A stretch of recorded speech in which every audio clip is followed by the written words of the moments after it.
Mapagpalang Diyos, ang mga namin banal nasa langit, muli kayong nagpapasalamat, nagpupuri sa gabing ito sa gawain nyo ng prayer meeting. Salamat sa bawat kapatid na nakaugnay sa kanila pong gadget para kami magkaroon ng pagtitipon.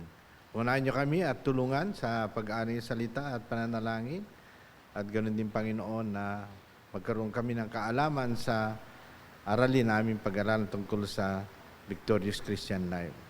Pinupuri ka namin, dinadakila Ama, at kayo nawa ang magpala sa ministeryo ng Iglesia ng FBCM sa araw nito, Panginoon. Sa pangalan ni Yesu Kristo, na aming Diyos tagapagligtas, sa kapangyarihan gabay ng Banal na Espiritu, ito aming dalangin. Amen. Magandang gabi po sa bawat kapatid, at muli nandito tayo sa kalagitnaan ng ating gawain, midweek service nating ang prayer meeting, at June 5 na po ngayon, first Wednesday ng month ng June. So ating pong tatalakayin ang matagumpay na pamumuhay Kristiyano, the victorious Christian living. Dadako tayo po sa ating aralin ngayon, alamin ang iyong kaaway. Yan pong ating topic sa ating first Wednesday. Alamin ang iyong kaaway. Know your enemy. Ating pong teksto makita sa Josue, chapter 1, 1-9. At nangyari pagkamatay ni Moses na lingkod ng Panginoon, na ang Panginoon nagsalita kay Josue, na anak ni Nun, na tagapakasiwa ni Moses, at sinabi, si Moses na aking lingkod ay patay na. Ngayon nga'y tumindig ka, tumawid ka sa Jordan ito, ikaw ang buong bayan ito, hanggang sa lupain ang aking ibibigay sa kanila, sa makatwid bagay sa mga anak ni Israel. Nangyari, bawat dako na tutuntunin ng talampakan na yung paa ay naibigay ko na sa iyo para nang sinalita ko kay Moses. Mula sa ilang at ang Libanong ito hanggang sa malaking ilog ng Euphrates, buong lupain ng Hiteo at hanggang sa malaking dagat sa dakong nilulubugan ng araw ay magiging iyong hangganan. Walang makakatayong sino man tao sa harap mo sa lahat ng mga araw ng iyong buhay. Kung paanong ako'y sumakay Moses, ay gayon ako sa iyo. Hindi kita iwan ni pababayaan.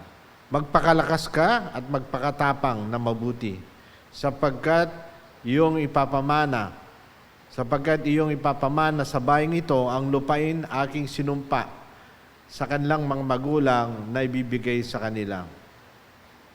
Magpakalakas ka lamang, magpakatapang na mabuti, at naisasagawa mo ayon sa buong kautusan na inutos sa iyo ni Moses ng aking lingkod. Huwag kang liliko sa kanan o sa kaliwa upang ikaw magtamon mabuting kawakasan saan ka man pumaroon. Ang aklat na ito ng kautusan, huwag maiwalay sa iyong bibig, kundi yung pagbulay-bulayan araw at gabi upang iyong masunod na gawin ang ayon sa lahat na nakasulat dito, sapagkat kung magkagayo iyong pagiginawain ang iyong lakad, at kung magkagayo magtatamo ka ng mabuting kawakasan. Hindi ba kita inutusan? Ikaw ay magpakalakas at magpakatapang na mabuti. Huwag kang matakot, ni manlupaypay, sapagkat ang Panginoon mong Diyos ay sumasayo saan ka man pumaroon. Ayan ang talata na ating pong nabasa sa buhay ni Josue. Pagkamatay ni Moses ay binigay na ng Panginoon ang pangasiwa sa kanya. Ang mga dapat nating malaman at tandaan. Ang banal na kasulatan po ay punong-puno ng pagtuturo tungkol sa Kristiyanong pakikibaka sa mundong ito. Kaya bawat isang mananampalataya o Kristiyano ay dapat matuto at handang harapin ang buhay kasama ang Panginoon Jesucristo. Ang kanyang mga katuruan sa Biblia ay malaking tulong sa ating buhay sa pagharap sa ating mga kaaway ayon sa paraan ng pagtatanggol sa ating mga sarili. Kaya sa ating pag-aaral ay ating tanawin na may pangunawa ang mga bagay na ito.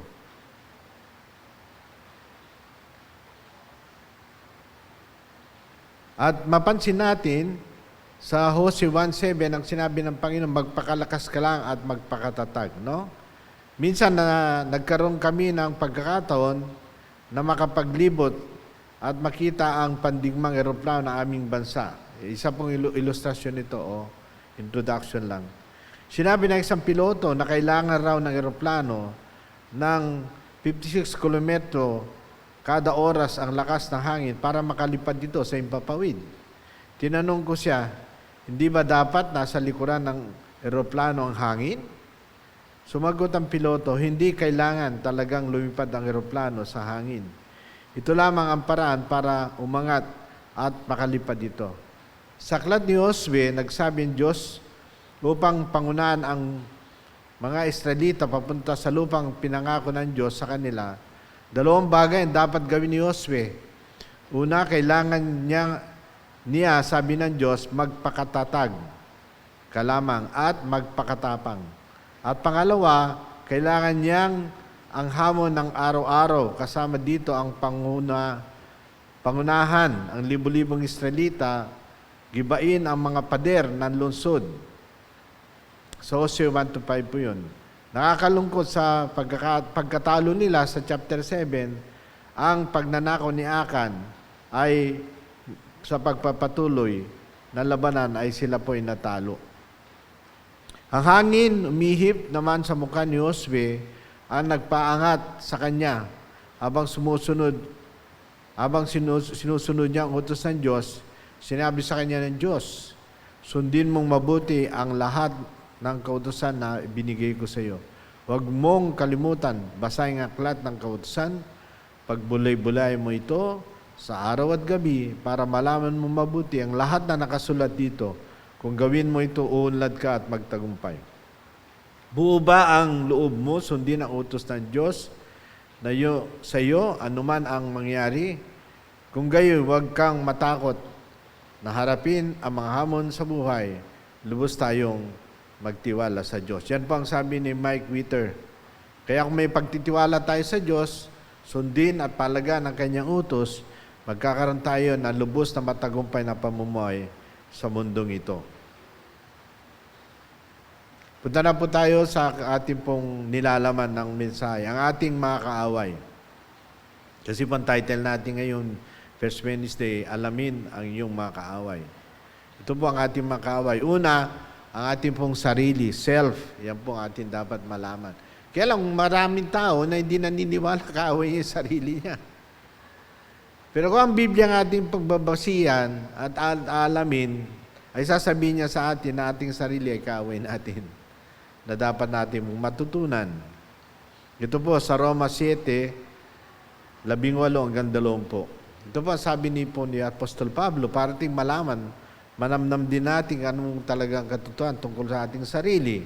Ito po sabi niya, sapagkat alam ko na walang nananahang mabuti sa akin, ito'y sa aking laman, sapagkat ang pagnanais ay nasa akin. Ngunit ang paggawa ng mabuti hindi ko natatagpuan. Verse 18 po. Verse 19, dahil ang mabuti ba ninanais ko, hindi ko ginagawa. Ngunit ang kasamaan na hindi ko ninanais ay siya kong ginagawa. Verse 19, punta tayo sa verse 20. At kung ang hindi ko ninanais ay siya kong ginagawa, hindi na ako ang gumagawa nito, kundi ang kasalanan na nanahan sa akin. Yan. Mayroon tayo sin nature kasi na minana kay Adam. Na atin pong daladala. No? Kaya sabi ni Pablo sa atin at sa bawat mananampalatay tao, yung gusto kong gawin na mabuti, hindi ko magawa. Yung ayaw kong gawin na masama, yun na akin nagagawa. Ano sabi niya sa verse 20? Ngunit kung ang hindi ko ninanais ay siya kong ginagawa, hindi na ako gumagawa nito, kundi ang kasalanan na nanahan sa atin. Ibig sabihin sa ating personal buhay, sa ating sarili, meron tayong sin nature. O yan. Dapat natin malaman ng ating kaaway. Unang ating sarili. Okay. Ang Diyos, binigyan tayo po ng kaalaman, intellect. Sapagkat sila ayon sa laman, ay tinuto ng pag-isip sa mga bagay na laman.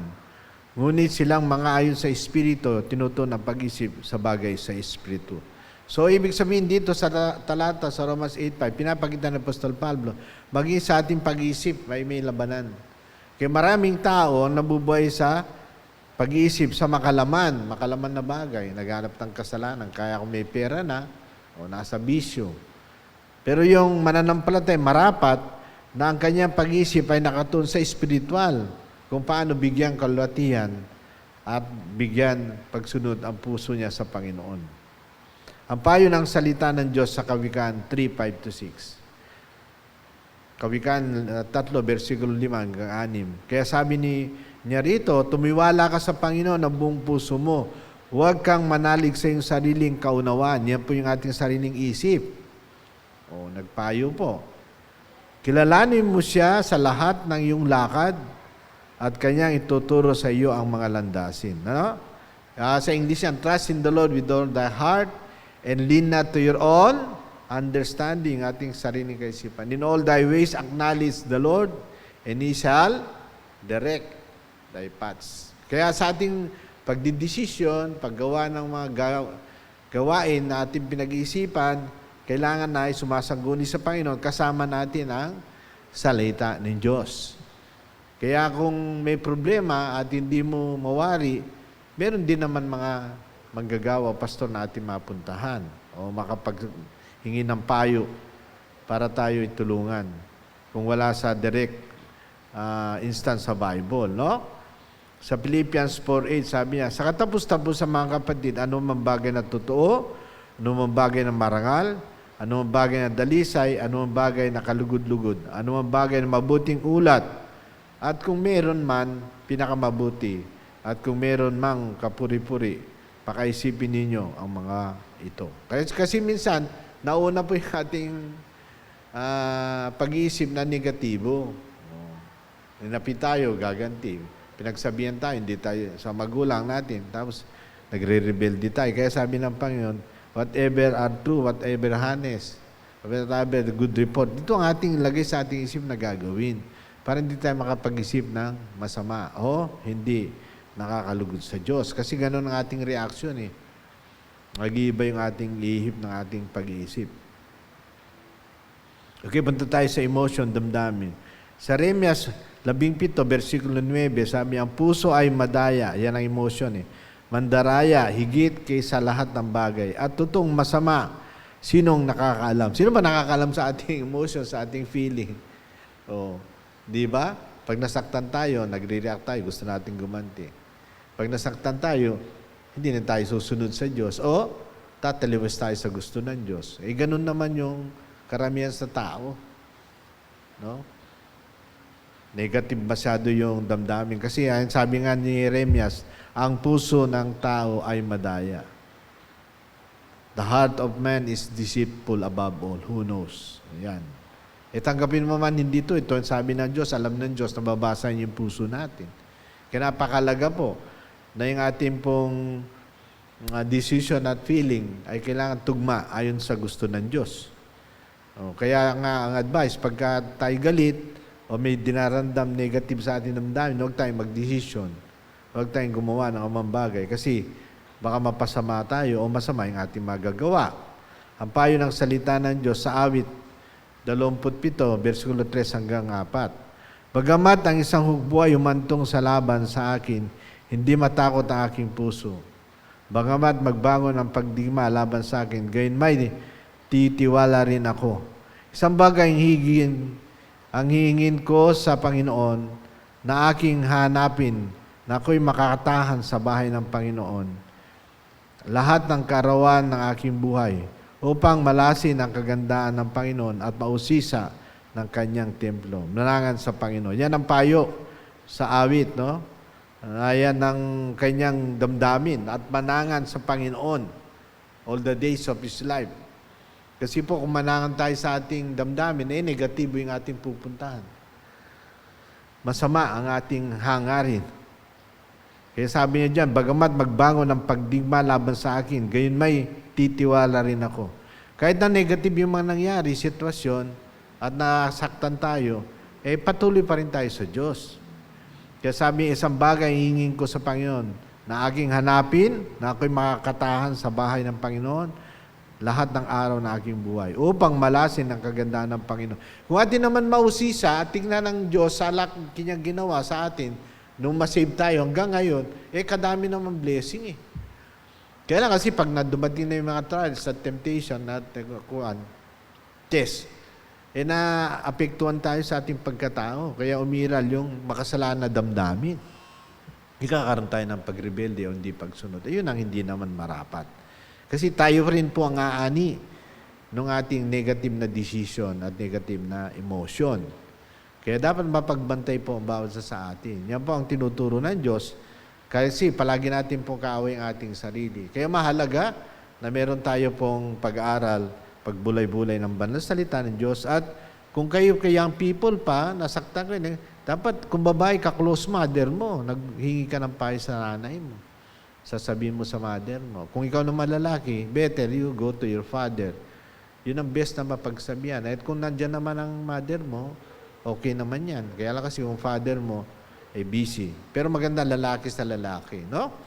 Ngayon, kung may kuya ka at spiritual naman siya, maganda rin sabihin mo. Magpayo ang kapatid mo. Kasi siyempre, pag kuya mo yan, marami na rin karanasan eh. Wala na ikaw, kung young people ka pa lang, baguhan ka pa lang sa buhay mo.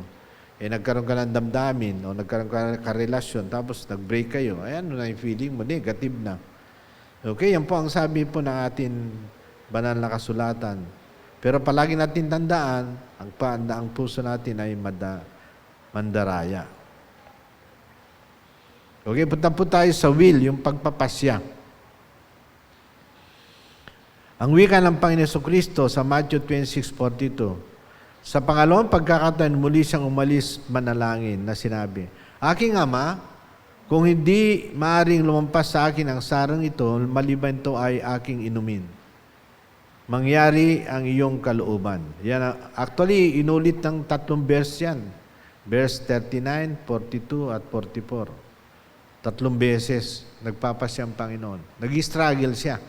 Gusto niya lampasan ng krus, no? Siyempre, bilang Diyos ng katawan tao, ramdam niya yan eh. Masakit, mahirap, painful, at hindi niya pa naranasan. Ang payo ng Panginoon Jesus, magbantay kayo at manalangin upang hindi kayo pumasok sa tukso. Ang espiritu ay nagnanasa, ngunit ang laman ay mahina. Yan ang 26:41, no? Sinasabi ng Panginoon dyan, pinapayuhan tayo, dumarating sa time sa atin, maging nang siya nagkatawan tao, yung ganyan na sitwasyon, yung pagpapasya. Pero palagi yung pagpapasya, pag nakaramdam siya ng negatibo, hindi niya masunod gusto ng Ama, sinasabi niya sa Ama, sinasangguni niya. Kasi ang prayer, nagbibigay sa atin ng strength eh. Yan ang Matthew 26:41. Kaya sabi niya, pray.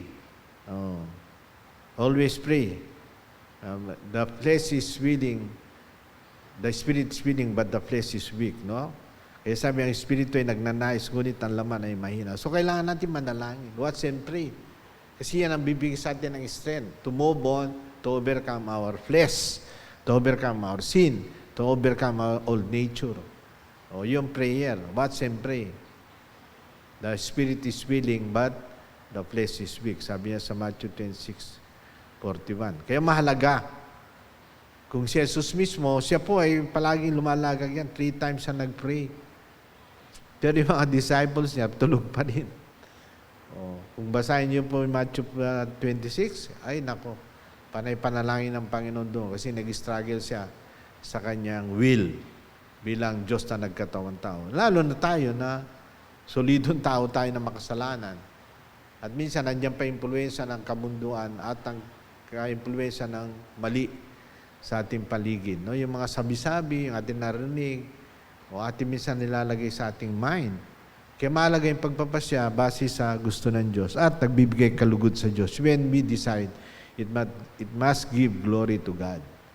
Yan po ating palaging titingnan. Tanungin mo, kung nakakalugod ba sa Diyos?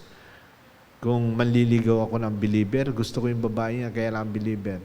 Kaluban ba ng Diyos yan? Nakaka-glory ba sa Diyos? Espiritan, mag-grow ba ako sa Kanya? Siyempre, hindi eh. Kaya tanungin natin ang ating sarili at sa harapan ng Diyos. Kaya sabi ng Panginoon, 1 Corinthians 30, whatever do, eat or drink, do all to the glory of God. Gawin natin lahat sa kalulatihan ng Panginoon. Mga minamahal, napakahirap sa buhay natin na hindi tayo ganun kaalam sa ating sarili. Sa ating tinatawag na intellect, no? Then ang awit feeling or emotion, then ang awiting will. Kasi nilalangin tayo ng Diyos, nilalang tayo na matwid. No? Kaya lang pumasok ang kasalanan ay nagkaroon ng pumasok ang karumihan sa ating isip, sa ating damdamin, at sa ating will. Yan ang tinatawag nagkaroon ng depravity ang ating personal na buhay. Kaya even we are converted, nasa Panginoon na tayo, ang nakakatulong sa atin, yung ating foundation sa faith, sa ating kaalaman sa mga doctrine at sa ating salvation kay Christ, and of course, yung willingness to obey the Lord in our decision. Kaya kailangan natin po, sa ating pagtatapos, kailangan natin po magpatuloy, nakadikit sa ating family, spiritually, and the church. Then, in our activities, kung young people kayo, mag-attend kayo regular. No? Sa ating pong Sunday school, sa ating worship service, meron tayong early morning, meron tayong mid. Tapos may vesper hour pa. And of course, magkaroon tayo ng friendship kung nasa school kayo o nagtatrabaho o saan man kayo. Dapat may friendship kayo na group of believers. No? Lalo kung kayo, walay na po sa magulang yun, nagtatrabaho kayo o nasa malayo kayo. Dapat nasa group kayo ng believers o company of true Christian. True Christian talaga nabubuhay sa Panginoon. Mag-watch po tayo. Kasi pagka ano po yung ating nakakasama, they are the people who will influence us. Siyempre, sila nakaka-influence sa atin. Atin nakikita, kanilang ginagawa, kanilang sinasabi, at ang kanilang bagay na pagpapasya. Kaya atin po magpagbantay po tayo.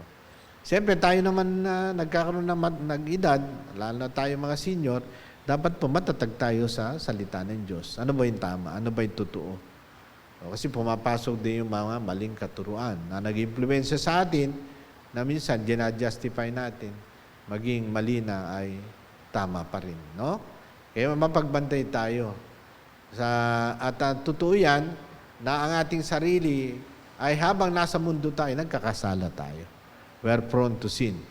No? Siyempre, inintay natin ang pinakasolusyon dyan na yung rapture, glorification. Kasi tatlong laman ng salvation natin. Una ay justification because of Christ. Pinawalang sala tayo, naring ganap. Okay. Secondly, binigyan tayo ng Panginoon ng sanctification, holiness, set apart, positionally.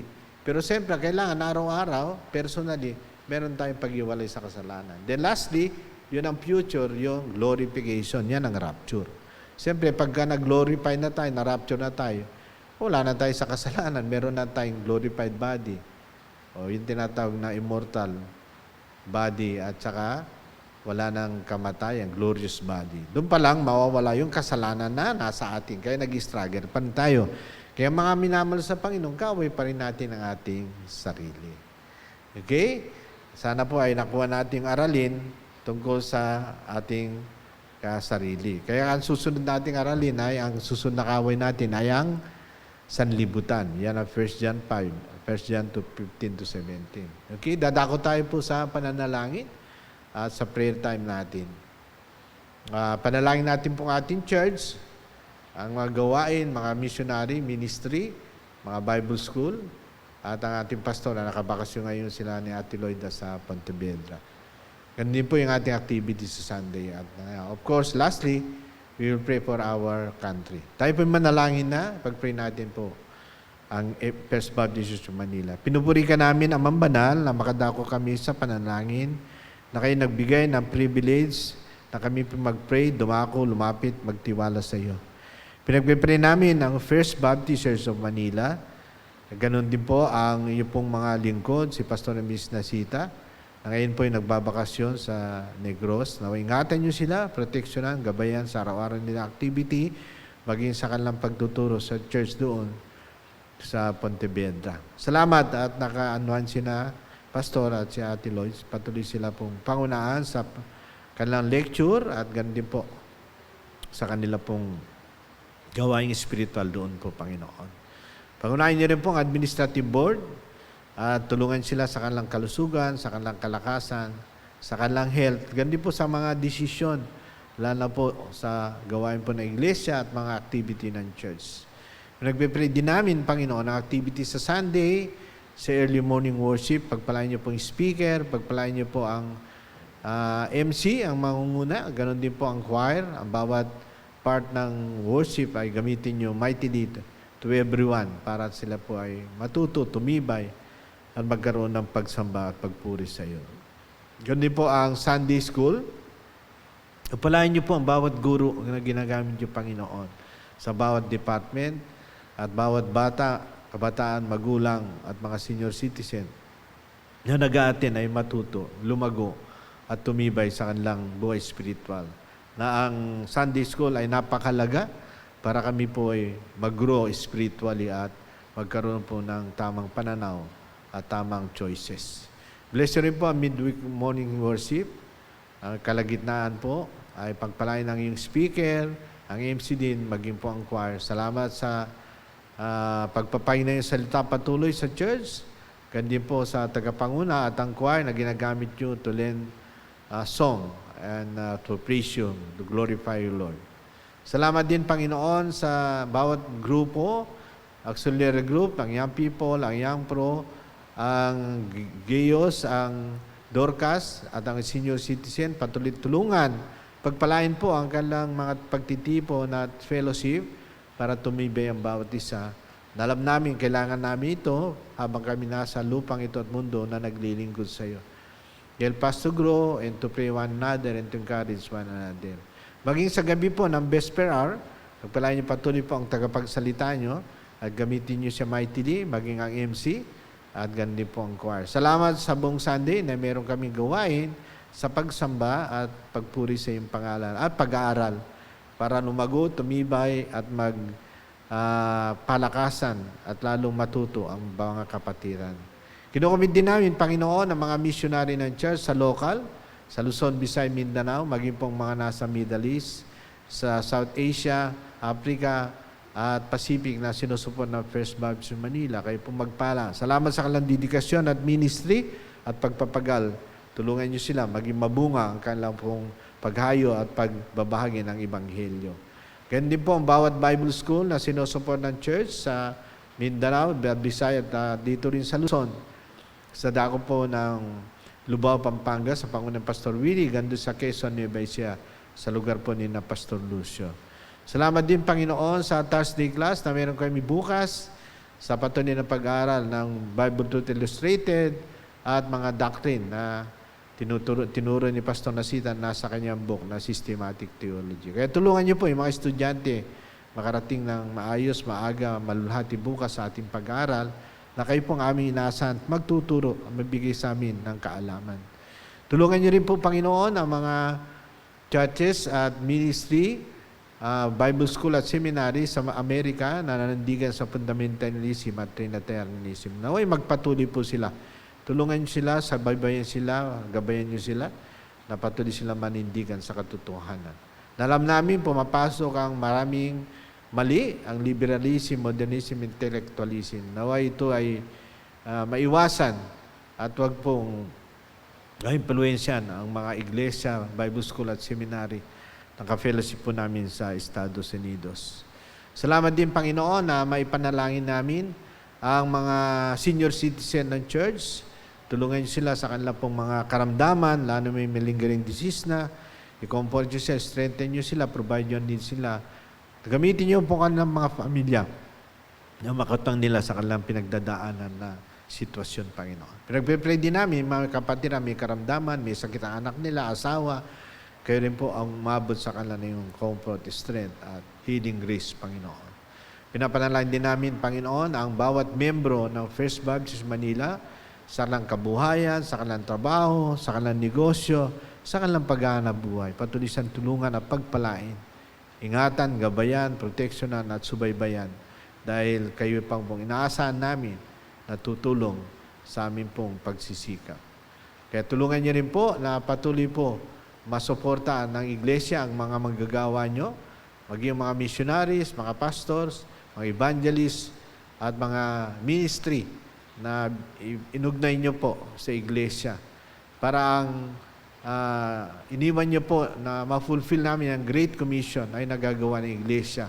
Dahil ito ang napakahalaga na iniwan ng Panginoon na ma-fulfill po ang Great Commission. Salamat, Panginoon, na kayo po nagturo, na patuloy namin pagkatiwala, ilagak ang gawain nyo.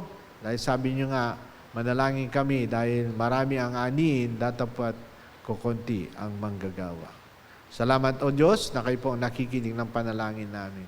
Pinapanalangin din namin amang banal at nilalagak sa iyo ang aming pong bansa, ang Pilipinas. Tunay sa iyo, kayo po magpala, manguna sa aming Pangulo, si President Ferdinand Bongbong Marcos. Tulungan mo niya sa kanya pong kaalaman, sa kanyang katalinuhan, kalakasan, good health, strength, kasama na kanyang may bayad, kanyang pamilya. Pangunahin siya, Panginoon, dahil mabigat ang liderato ng aming Pangulo sa aming bansa. Tulungan niyo rin siya sa kanyang mga kabinete na maasahan niya, ma-fulfill nila yung mga tasks sa kanilang position, lalo na po sa Department of National Defense. Ngayon nagkakaproblema kami sa West Philippine Sea. Patibayin niyo rin, patatagin niyo po ang armed forces namin at sa tulong po ng Secretary Chudoro na siya po umawak sa Department of National Defense. Pagpalain niyo rin po at tulungan ang aming pong Department of Agriculture sa panguna ni Laurel, naway matulungan nga niya. Maraming pagbabago dahil nahirapan po ang food production at inflation sa aming bansa na mabilis ang pagtaas ng mga bilhin, lalo na po ang bigas, Panginoon. Tulungan niyo rin po ang aming Department of Health na ngayon po ay tumataas po ang sakit na naman ng kakalat sa aming buong bansa, ang dengue, ang TB, Panginoon, at ngayon nandiyan naman ang COVID.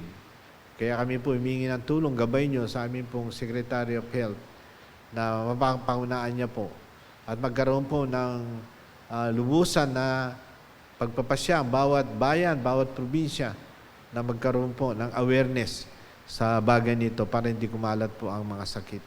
Pinagpipray din namin ang OFW namin at Department of Labor na siya pong nakakatulong sa amin po migrant workers na napakarami naming OFW na kailangan tulungan, subaybayan at bigyan po ng tatag na batas para kanilang pakinabangan ng kanilang pamilya.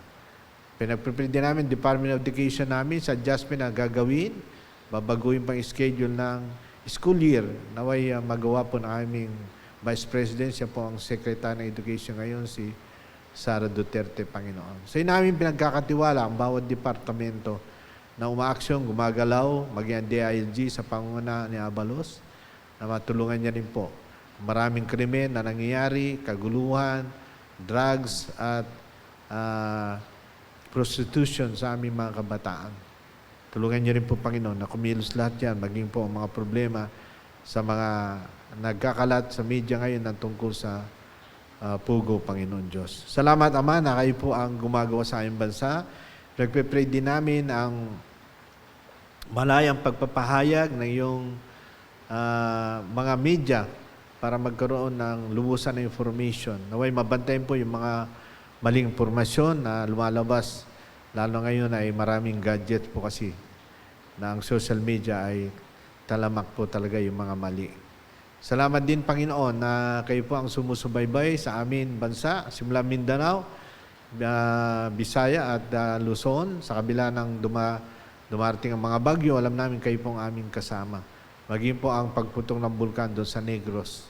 Alam ko ang aming Department of Social Service ay makakatulong sa paglikas at pagkain ng mga taga-roon, lalo na naapektuhan po sila ng bulkan, sa pagputok ng bulkan po doon. Salamat, O Diyos, kayo po ang aming sandalan, takbuhan sa lahat ng sitwasyon at bagay. Kaya nga, pinagpipray din namin ang aming mga personal na buhay sa lahat ng mga mananampalataya, lalo na membro ng First Baptist Manila. Magamit niyo po ang aming buhay to be the mouthpiece of bringing the gospel to the lost. Sa amin pong unsaved loved ones, friends, neighbors, co-workers, co-student, tulungan niyo po, hindi namin pagkait ang gospel na marinig nila at bahala sila kung ano pong kanilang decision. At least, we share the power of the Word, Panginoon. Dahil sinabi nyo sa Romans 1:16 na we must not be ashamed of the gospel of Christ because the power of God, salvation to everyone that believe, to the Jew first and also to the Gentiles. Salamat sa gabi, Ama, na kayo po aming kasama, kayo po ang nakikinig, kayo po ang tutulong, kayo po ang sasagot sa aming mga prayers. Ayon sa iyong kalooban at sa iyong panahon, nilalagak namin lahat ito. Dahil ito aming dalangin na may papuri at pagpapasalamat sa pangalan ng aming Panginoon Kristo, namin Diyos tagapagligtas sa kapangyarihan at gabay ng banal na Espiritu. Amen.